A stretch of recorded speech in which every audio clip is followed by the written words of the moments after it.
Dragi moji, drage građanke, građani, Zagrepčani, Zagrepčanke, aktivisti, aktivistice, osobe iz javnog života, osobe iz nejavnog života, predstavnici obitelji svih boja, vrsta, fela, mirisa, želim vas pozdraviti u ime inicijative Obrani pravo na izbor. Danas smo ovdje kako bismo pokazali i pokazale da nećemo mirno gledati kako nam jedno po jedno oduzimaju naša davno stečena prava. U svjetlu napada na radnička prava, na zdravstveni i mirovinski sustav, na obrazovanje, medije, kulturu, civilno društvo, aktualne vlasti i klerikalne inicijative nastavljaju svoj pohod i na reproduktivna prava žena. Pod tom krinkom zaštite obitelji, obiteljskih vrijednosti, promicanje demografskog napretka i razvitka, naravno, drage Republike Hrvatske, oni imaju za cilj samo jedno: oduzeti ženi pravo da sama odlučuje o svom životu, o svom tijelu. Okupili smo se i okupile smo se da nedaleko od početne točke, takozvanog tamo na Tomislavovom trgu, hoda za život koji manipulacijama kani prikriti i želi prikriti svoje zapravo nastojanje da uguši prava žena na reproduktivno zdravlje i autonomiju nad vlastitim tijelom. I mi smo tu upravo zato što nećemo dopustiti da se različitim zakulisnim igrama pobačaj nastavi kriminalizirati. Ovih dana neki od tih neokonzervativnih aktera, a zapravo predvodnika povratka u srednji vijek, izravno govore kako žele zakone utemeljene na kršćanstvu i potpunu zabranu abortusa. Mi kažemo da želimo zakone koji su utemeljeni na poštivanju prava svakog čovjeka i slobodu odlučivanja o vlastitom tijelu. Mi kažemo da nismo niti sluge države, niti crkve. I poručujemo da nismo sluge ni kapitalizmu, ni inkubatorice nacije.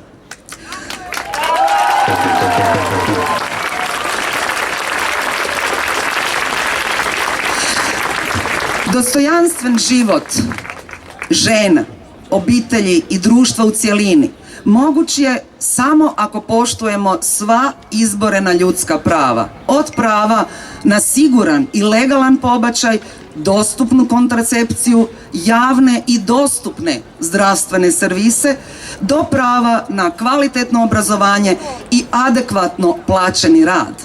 Svaka inicijativa koja želi ograničiti pravo žena na autonomno i slobodno raspolaganje vlastitim tijelom i donošenje odluka o vlastitom životu ne samo da grubo napada ženu i čitavu obitelj, već pokušava transformirati, promijeniti društvo u cjelini, pretvarajući ga u represivno i isključivo. Ne smijemo i ne možemo dopustiti da se različitim zakulisnim igrama, manipulacijama pobačaj nastavlja kriminalizirati. I ne dopustimo da ženski životi budu ponovno u opasnosti. I zato obranimo pravo na izbor.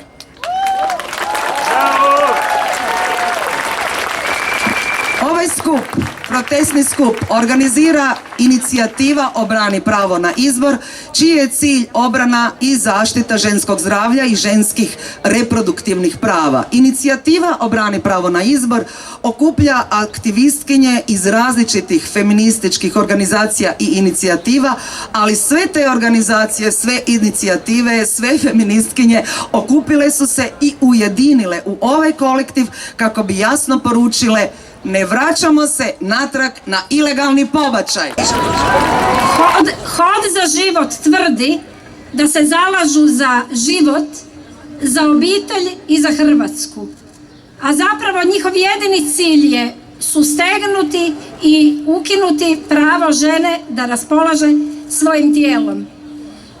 Veoma bezobraznim i agresivnim načinima oni se svojataju da su jedini zagovornici obitelji, jedini zagovornici nacije i jedini zagovornici života.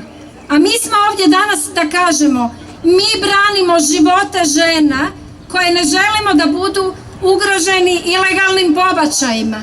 Mi branimo kvalitetu života žena kojima ne želimo da im se uskraćuju prava da raspolažu i donose odluke kad će, s kime i koliko djece imati.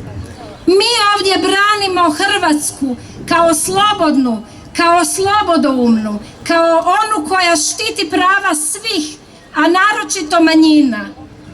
Hod za život napada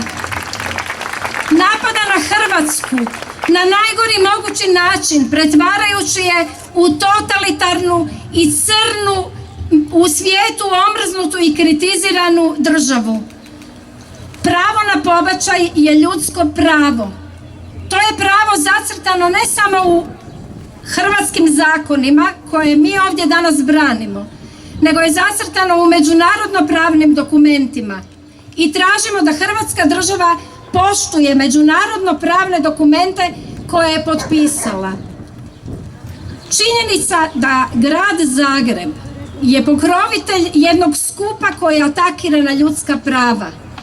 Činjenica da premijerova supruga maršira protiv važećeg zakona u Republici Hrvatskoj je skandalozna. I treba reći da je ovo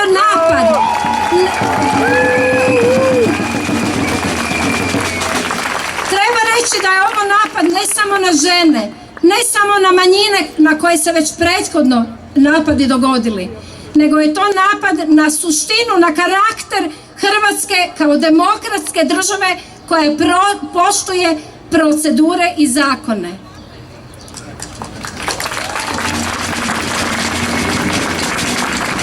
Pobačaj je za žene važan i žene ga od početka povijesti obavljaju nastojeći kontrolirati svoju reproduktivnu funkciju.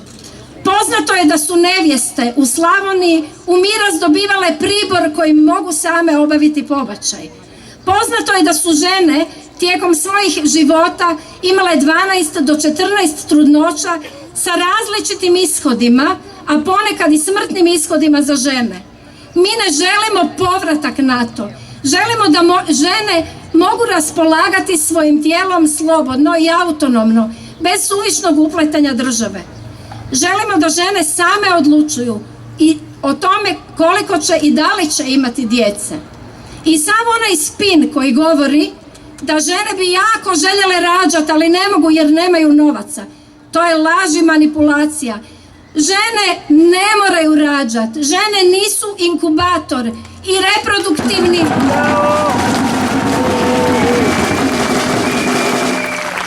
Jedino zakon koji omogućuje legalan, dostupan i besplatan pobačaj je taj koji rješava problem neželjene trudnoće.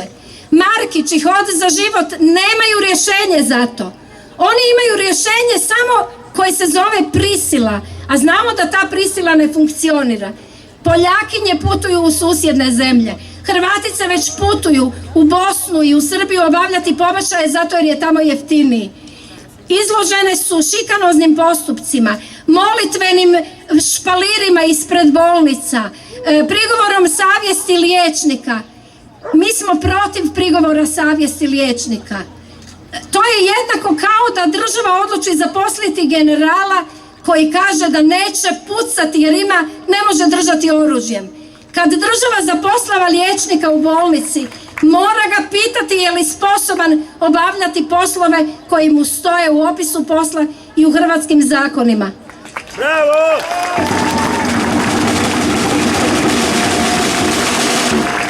Hrvatske žene ne smiju više biti defanzivne.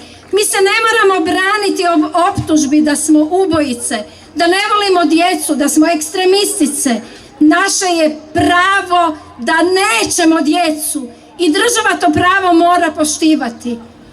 I za kraj bih rekla ono što je i Odbor Ujedinjenih naroda poručio Hrvatskoj.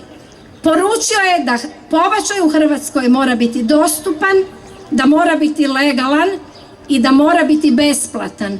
Dosta je zarade na tijelima žena, jer kao što je cijena vađenja krajnika u svakoj bolnici u Hrvatskoj jednaka, tako mora biti jednaka i cijena pobačaja, ako je uopće dozvoljivo da ta cijena postoji.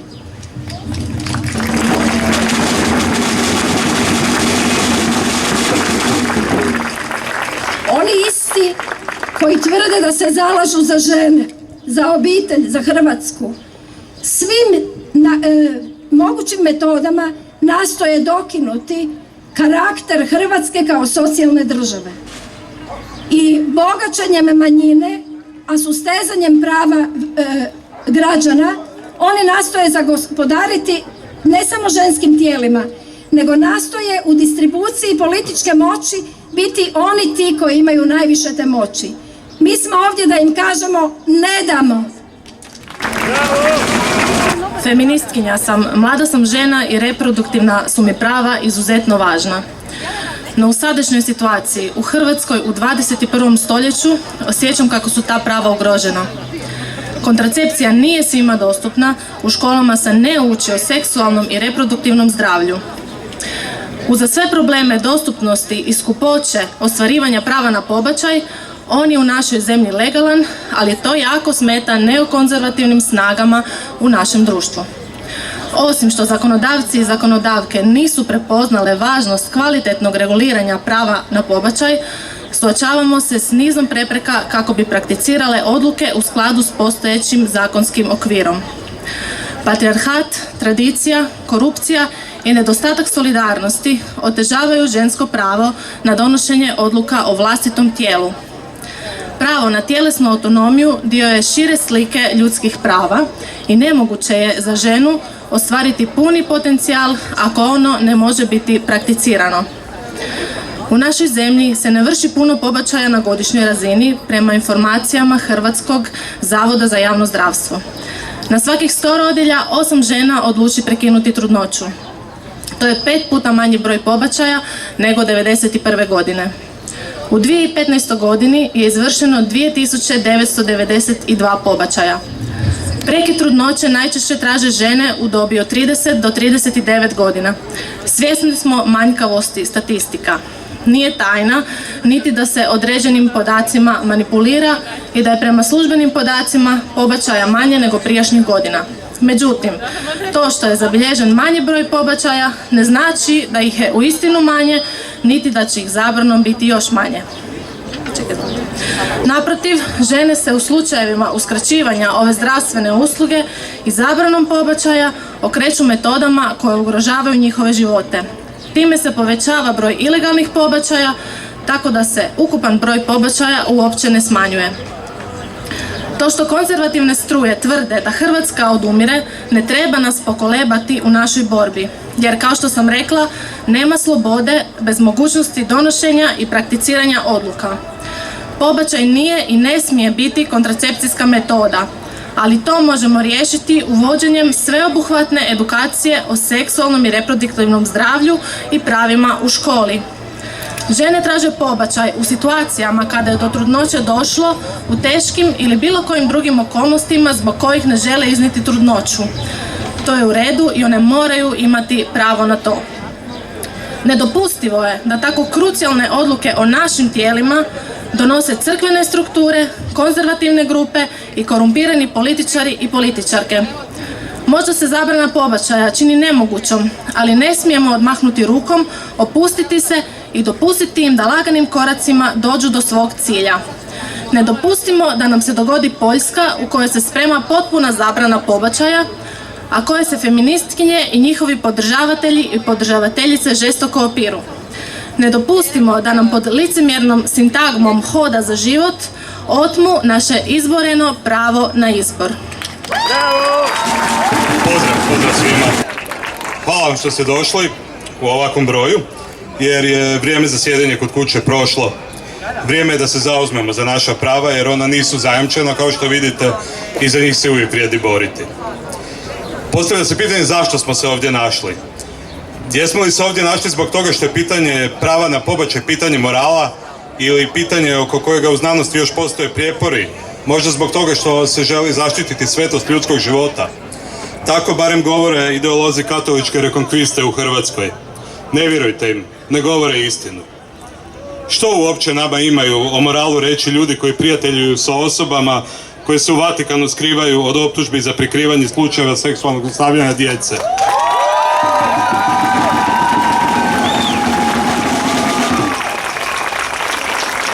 Što nam o moralu imaju za reći oni koji na našoj televiziji otvoreno omalovažavaju institucije naše države?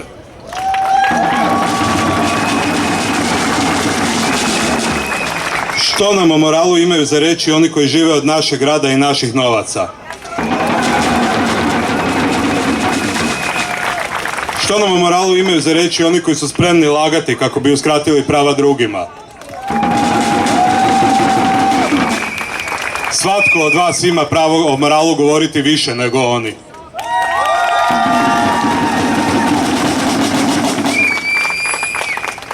Da se doista radi o moralu, o brizi za dobrobit zajednice, za svetost života, onda bi se oni koji žele zabraniti pravo na pobačaj pobrinuli da naša djeca steknu primjerena znanja o spolnosti i nauče se odgovornom seksualnom ponašanju.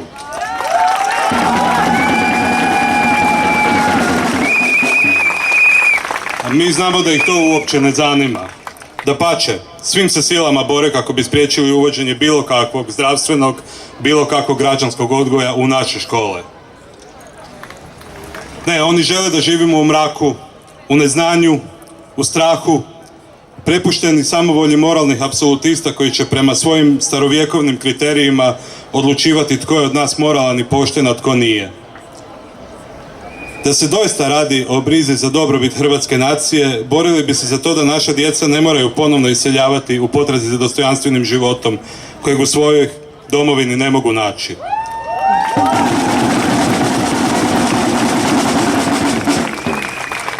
Borili bi se i za to da hrvatske obitelji žive u blagostanju.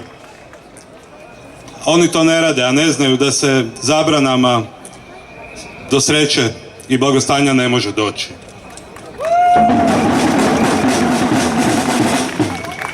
Nismo se ovdje našli zbog svetosti života i morala, to je laž. Ovdje smo se našli zato što se ovdje radi o pitanju moći i kontrole. Žele se pokazati moralno superiornijima kako bi nam uskratili prava.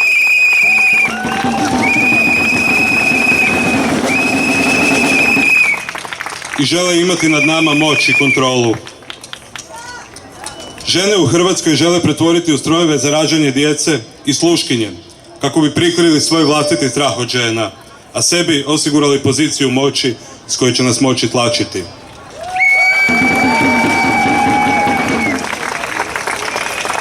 Žele nam određivati što ćemo raditi, što ćemo govoriti i u konačnici što ćemo misliti, kako bi nad nama mogli vladati. Kako ne bismo bili slobodni. Kako bi umjesto nas odlučivali kako ćemo živjeti.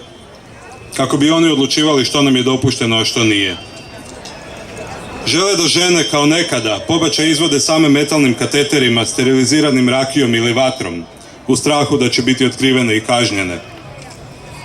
Uzgred, kad govorimo o kaznama, kakve uopće kazne predviđaju za one koje prekrše njihove starovjekovne zakone? Bilo bi dobro znati unaprijed. Što o tome govore njihove svete knjige? Čini se da su te svete knjige važne samo kada propisuju kazne za druge, koje su prethodno proglasili nemoralnima i manje vrijednima. Te svete knjige nisu važne kada zabranjuju licemjere pravovjernih. I zato smo danas ovdje. Ovdje smo kako bismo branili slobodu i želimo pravo izbora, a ne represiju dogme. Stop klerikalnim inicijativama. Dobar dan svima. Za danas je najavljivan skup naziva za život, a usmjeren je protiv ženskih prava, protiv prava žena na raspolaganje vlastitim tijelom i protiv dostupnosti zdravstvenih usluga za žene. Stoga sam ovdje s vama danas ispred platforme 112 i naših organizacija da zajedno pokažemo da je skup za život onaj skup na kojem se brine o osobnoj slobodi, dostojanstvu, uključenosti i kvaliteti života svake osobe i svake obitelji.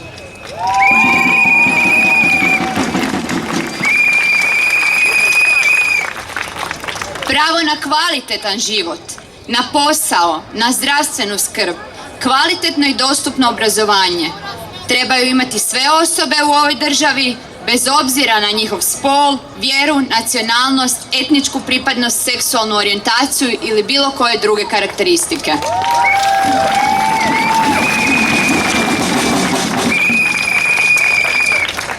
Vjerski fundamentalizam se i kroz povijest pokazao vrlo opasnim, a takvim se pokazuje i danas. To je potvrdio i sam Papa. Ne mogu se propisi izrađivati samo prema svjetonazoru ili vjerskoj pripadnosti pojedinih osoba, čak ni da su one većina. I propisi i sve javne službe trebaju biti ovdje za sve nas. Važna nam je dostupnost svih usluga i postojanje javnih sustava koji su tu za sve ljude. A država se ne može i ne smije miješati i raspolagati našim tijelima.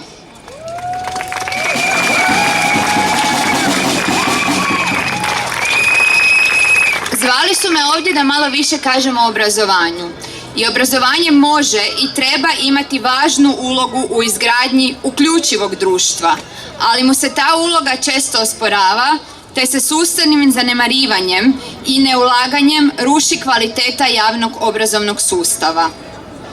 Kvalitetni zdravstveni i seksualni odgoj utemeljen na potpunim, točnim i znanstveno utemeljenim činjenicama važan je za očuvanje seksualnog i reproduktivnog zdravlja. Upravo zdravstveni odgoj doživio je do sada najviše napada i to u dijelu u kojem je naglasio ustavnu vrijednost ravnopravnosti spolova te potrebu borbe protiv svih oblika diskriminacije, uključujući onu po osnovi roda, spola, rodnog izražavanja te seksualne orijentacije.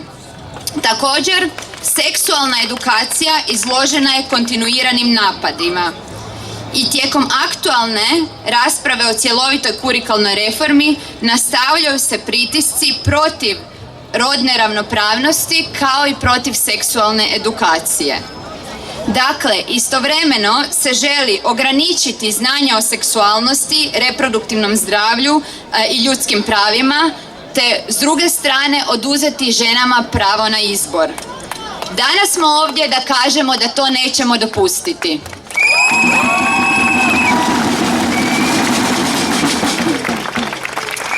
Nećemo trpjeti nametanje nečijeg osobnog ili vjerskog stava. Nitko ne može žene prisiliti na rađanje, niti raspolagati njihovim tijelom. I nećemo dopustiti da žene u Hrvatskoj umiru kao što postoje primjeri u drugim zemljama u kojima je uvedena zabrana pobačaja. Sada je vrijeme da se borimo i zajedno kažemo ne. Pozdravljam sve u ime lezbijske grupe Kontra i u ime ženske mreže Hrvatske, čija je Kontra članica. Danas smo ovdje da branimo slobodu. Da branimo slobodu za žene, da pravimo slobodu za manjine. Oni koji se predstavljaju da se zalažu za obitelj, zapravo se zalažu protiv svih obitelji koje su različite. Oni koji se predstavljaju da se zalažu za živote, oni se zapravo bore protiv života žena, jer mnogo žena umire kada je pobačaj ilegalan. Danas svjedočimo sve većem religijskom ekstremizmu.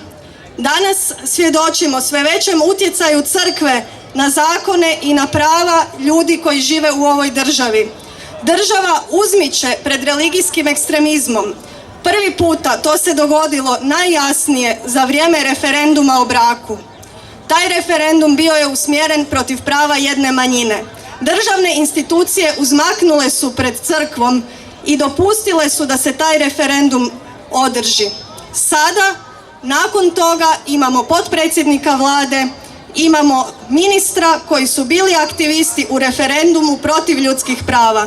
I ti članovi vlade, kao i cijela vlada, sada se zalažu protiv ljudskih prava LGBT osoba, lezbijki, gejeva, biseksualnih i transrodnih osoba, zalažu se protiv prava žena na slobodu, na odlučivanje o svojim tijelima i o svojim reproduktivnim pravima. Ovdje smo danas da kažemo ne fašizaciji društva, ne klerikalizaciji društva, ne ukidanju prava manjina. Obitelji su različite i sve imaju pravo uživati jednaku zaštitu od države.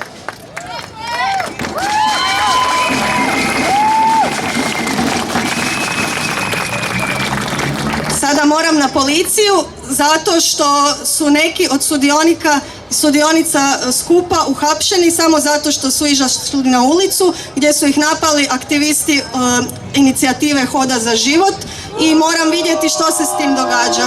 Nadamo se da policija neće sankcionirati žrtve nego napadače za razliku od nekih drugih puteva.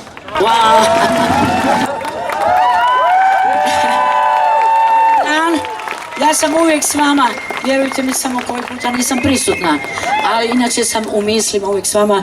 Ja sam naime od onih koja je odlučila kad će roditi dijete i s kim će roditi dijete, to je bilo prije 34 godine i moram reći da sam presretna i zadovoljna i niš mi ne fali. Ali me rastuži ovakva slika kad vidim koliko ima onih nezdravog razuma, a nas u manjini ima onih zdravog razuma. To je ono najžalosnije.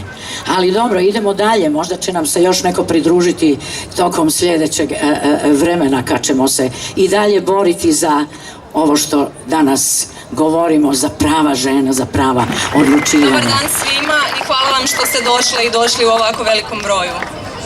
U posljednjih 6 mjeseci i duže, otkako je započela humanitarna kriza, svjedočimo sveopćoj fašizaciji društva u Europi. Dizanje žilet žica, militarizacija granica i diskriminatoran tretman izbjeglica uz istovremeno jačanje nacionalističkih i fašističkih struja degradirali su razinu poštivanja ljudskih prava u Europi i doveli ljudsku sigurnost u pitanje. Iako je Hrvatska prvotno služila kao svijetli primjer prihvata izbjeglica, nakon terorističkih napada u Parizu i popratnih promjena tretmana izbjeglica na razini EU, u hrvatskim se medijima i javnosti dogodio značajan zaokret koji je solidarnost zamijenio ksenofobijom. Govoreći o tretmanu izbjeglica, bitno je naglasiti kako žene uz djecu čine posebno ranjivu skupinu. Mnoge od njih su bježeći od rata, sukoba i nesigurnosti postale žrtvama trgovine ljudima te fizičkog i seksualnog nasilja. Ženska prava, posebice ona reproduktivna, na izbjegličkoj su ruti dodatno zanemarena.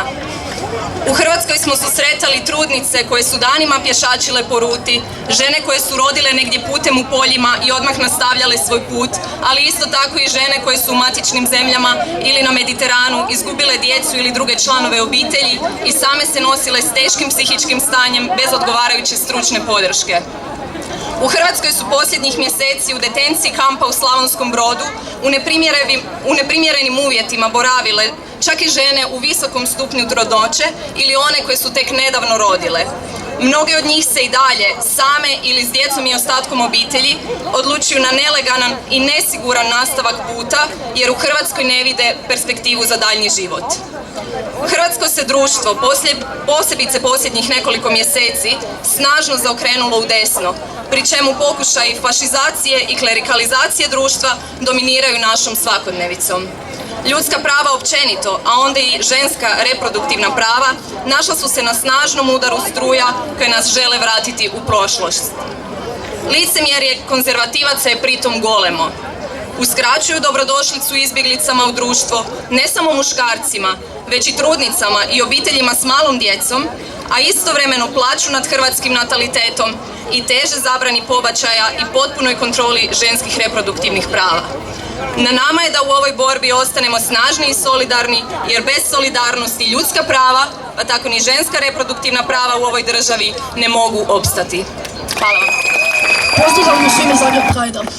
Nama LGBT i queer osobama i Zagreb Pride-u, kao organizaciji koja polazi od queer feminističkih i antifašističkih vrijednosti, je borba za reproduktivna prava iz više razloga bitna. Prvo, ona se izravno tiče mnogih lezbijki, biseksualnih žena, kvir žena i osoba drugih identiteta i njihovog prava na donošenje odluka o vlastitoj reprodukciji. Drugo, reproduktivna prava spadaju u šire pitanje tjelesne autonomije, koje se najviše dotiče interspolnih i trans osoba. U njihova se tijela intervenira mimo njihove volje, izlaže ih se raznim nepotrebnim pregledima ili mi se pak negira mogućnost intervencija koje bi im drastično poboljšale kvalitetu života. Dakle, borbu za pravo na tjelesnu autonomiju treba proširiti, a pravo na pobačaj zaštititi i omogućiti da on bude dostupno svima, neovisno o socioekonomskom statusu. Mi feministkinje i kvir aktivistkinje, kvir aktivistkinje kao i LGBTQ osobe općenito često služimo kao meta neokonzervativnih inicijativa koje se tobože bore za obitelj. Međutim, te se inicijative često uopće ne zalažu za socijalno stanovanje, za svima dostupno zdravstvo, za svima dostupne vrtiće, za adekvatno plaćen rad i općenito za sve one servise koje bi svima omogućili i olakšali uzdržavanje i brigu u obitelji. Upravo suprotno, one često podržavaju i rezove na području socijalnih politika.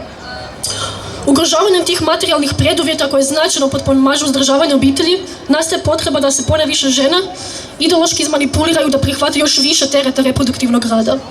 Kako bi se to postiglo, između ostalog, koriste se razne apstraktne i prazne vrijednosne kategorije poput svetosti i života. Istovremeno, napadaju se skupine poput LGBTQ osoba koje se konstruiraju kao tobožna prijetnja tim vrijednostima. Zato mi trebamo neprestano upozoravati da se tu ne radi o zaštiti života i obitelji, već upravo o napadu na život i tjelesnu autonomiju mnogih osoba. Mi nećemo odustati od dosad stečenih prava, poput prava na prekid neželjene trudnoće ili prava na sklapanje životnog partnerstva. Nastavljamo se boriti protiv rezanja koji idu na račun žena i najranjivijih skupina u društvu, kao i za proširivanje definicije obitelji koje će uključivati sve obitelji i za definiciju života koja neće nikome ugroziti pravo na odlučivanje vlastitom tijelu. Želeći očuvati znanstvene temelje medicine i dimenziju poštivanja i unapređivanja temeljnih ljudskih prava u zdravstvenoj zaštiti, inicijativa liječnika za reguliranje prava na priziv savjesti u medicini pridružuje se vašim nastojanjima da obranite pravo na izbor u vezi s regulacijom plodnosti i rađanja. Svi osjećamo snažan pritisak crkve i njima pridruženih udruga koji prijeti umanjivanju stečenih, ne samo reproduktivnih prava žena, uz ugrožavanje njihovog općeg i reproduktivnog zdravlja i njihovog teško stečenog subjektiviteta u obitelji i društvu. Ove snage sustavno i uporno godinama rade na svom projektu prava na život od začeća do prirodne smrti. Različitim manipulacijama žele svoj partikularni religijski stav podmetnuti i nametnuti kao univerzalnu istinu.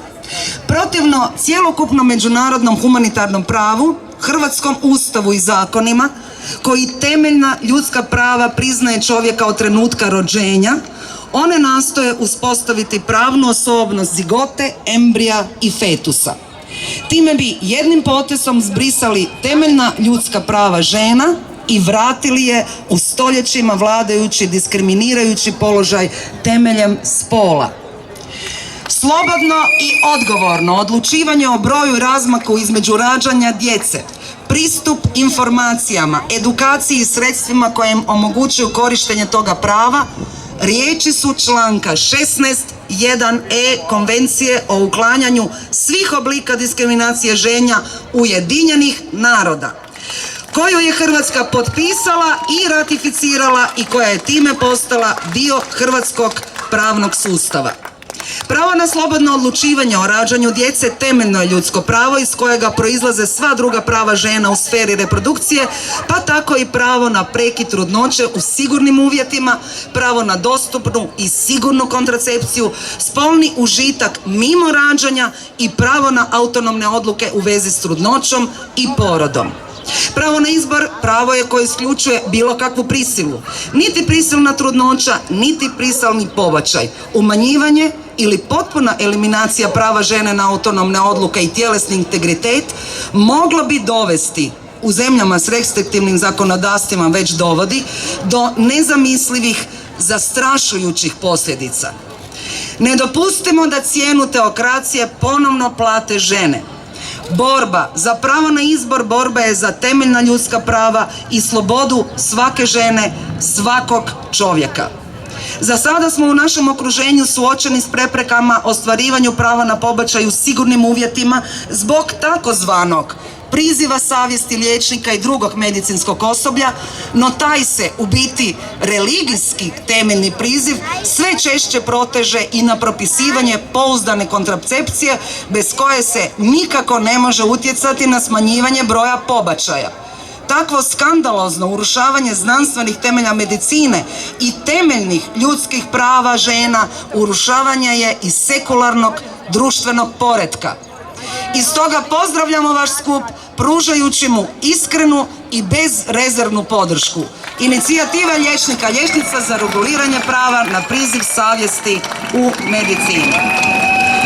Ovako, jako puno toga je rečeno, pa neću duljiti. Rosa Luxemburg je rekla socijalizam ili barbarizam. Mi danas živimo zapravo barbarizam.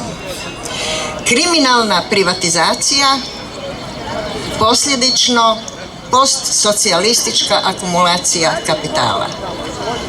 I sve širi krugovi bijede i siromaštva i sve tanji krugovi beskrajno zapravo bestidno bogatih. Da bi netko bio bestidno bogat, tisuće mora biti beznadno siromašno. To je broj 1. Broj 2. Tržišni fundamentalizam kojeg živimo i kojeg nam propagiraju i vjerski fundamentalizam idu ruku pod ruku. Nemojmo se zavaravati. Ljudi, vrijeme je da spašavamo Republiku. Da nas danas ima toliko, a sutra duplo, a preksutra duplo i tako da naprosto spašavamo Republiku. Da spašavamo demokraciju. Demokraciju su sveli na izborne cirkuse u kojoj većina bira manjinu da bi manjina tlačila tu istu većinu. To je stvarno besprimjerno. I još nešto, kažu nam, nema alternative. Ja kažem ima. Alternativa je sloboda, jednakost i redistribucija. Alternativa smo mi danas okupljeni ovdje. Hvala.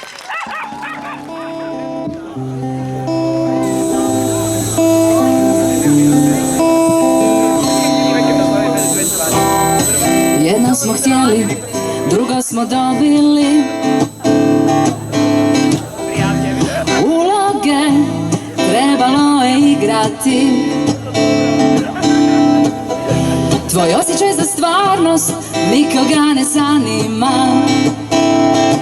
Znaju se pravila, ne pravi se blesava. Izvoli pleši kako ti sviraju. Lijepo se smiješi, najbolje biraju. Nitko ti ništa nije obećao. Nemaš se kome žaliti. Ne brini, u paralelnoj stvarnosti sve se odvija po planu.